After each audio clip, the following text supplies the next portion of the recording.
यकीनन वतन हमारा और हमेशा हमारा वतन रहेगा, मगर याद रखो भारत के मुसलमानों, अगर आप सिर्फ वोट डालने वाले बनकर रह जाएंगे तो फिर आपकी तकलीफ में कमी नहीं होगी, आपके मसाइल हल नहीं होंगे, आपकी नाइंसाफी का सिलसिला खत्म नहीं होगा, आपकी मस्जिदों पर हमले खत्म नहीं होंगे, आप पर शख्सी हमले खत्म नहीं होंगे। जो तुम्हारी उम्मीद और ख्वाब है उसको अगर कोई पूरा कर सकता है तो मजलिस इत्तेहादुल मुस्लिमीन पूरा कर सकती है। याद रखो, भारत की जमहूरियत की तल्ख हकीकत यही है कि जिसके पास उसके वोटों से उसके नुमाइंदे जीत कर आते हैं उन्हीं से इंसाफ किया जाता है। आज हम सिर्फ वोट डालने वाले बनकर रह गए।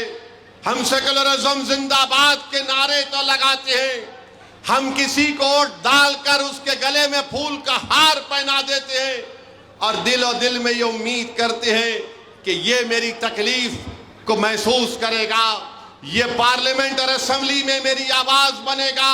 मगर बताओ, तुम जानते हो, तुम गवाह हो नौजवानों, पिछले 10 साल से जब से नरेंद्र मोदी की हुकूमत है, जब कभी भी मुसलमानों पर नाइंसाफी की बात उठी, जब कभी भी मुसलमानों के खिलाफ कॉन्स्टिट्यूशन के खिलाफ कानून बनाया गया, ट्रिपल तलाक का कानून हो, CAA का कानून हो, UAPA का कानून हो, तुम गवाह हो नौजवानों, तुम एक को कामयाब करके भिजाए मेरे साथ इम्तियाज जलील को, तो हम और इम्तियाज जलील ने हिंदुस्तान की पार्लियामेंट के दरो दीवार को हिला कर रख दिया।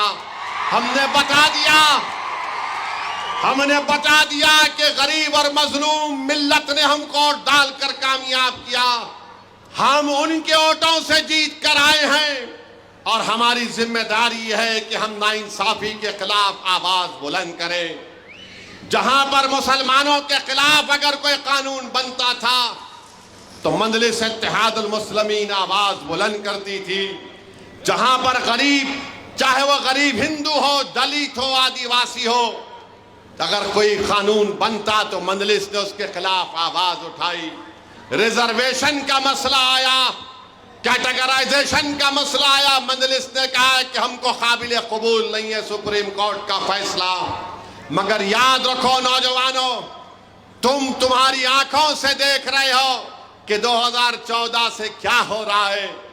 जब कभी भी जुल्म होता है, जब कभी भी कोई हादसा या वाकया होता है, तो तुम्हारी पहली नजर यह होती है कि देखो तो सही कि मजलिस इत्तेहादुल मुस्लिमीन का सदरुद्दीन ओवैसी और इम्तियाज जलील क्या बोल रहे हैं।